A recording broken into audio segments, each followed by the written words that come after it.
دہلی کی جامع مسجد میں ایک مرتبہ ایک بزرگ فجر کی نماز کے بعد سیڑھیوں پر بیٹھ گئے اور یہ کہنے لگے کہ تو میرا خدا نہیں، میں تیرا بندہ نہیں، پھر میں تیری کیوں مانوں؟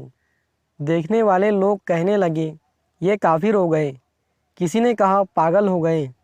جب نماز کا وقت آتا تو یہ بزرگ اندر جا کر نماز پڑھتے اور باہر آ کر بیٹھ جاتے اور پھر یہی بات کہنے لگتے۔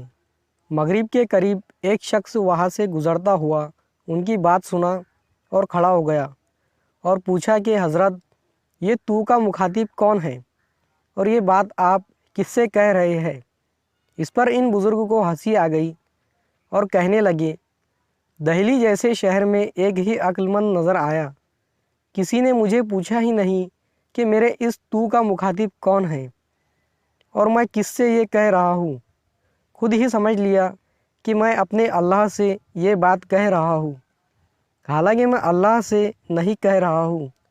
پھر اس شخص سے کہنے لگے تو نے بڑی عقل مندی کا کام کیا کہ مجھ سے پوچھ لیا، دراصل میرا مخاطب میرا نفس ہے اور میں نفس سے مخاطب ہوں کہ اے نفس، تو میرا خدا نہیں ہے اور میں تیرا بندہ اور غلام نہیں ہوں، اس لیے میں تیری کیوں مانوں؟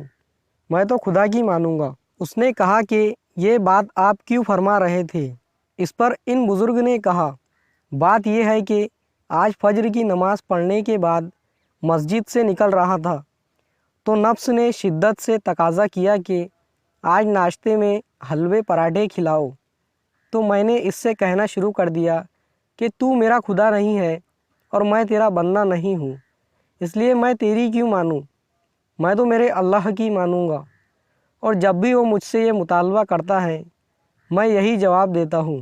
یہ واقعہ بڑا عبرت انگیز ہے اور اصلاح نفس کے لیے فکر کرنے والوں کو ایک عمدہ سبق دیتا ہے۔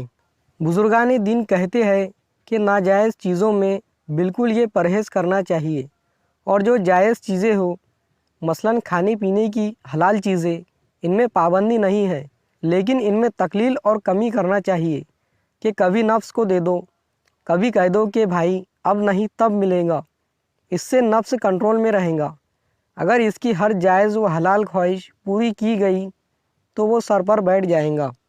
دوستو، ایسے ہی عبرت انگیز واقعات دیکھنے کے لیے ہمارے چینل کو سبسکرائب کریں۔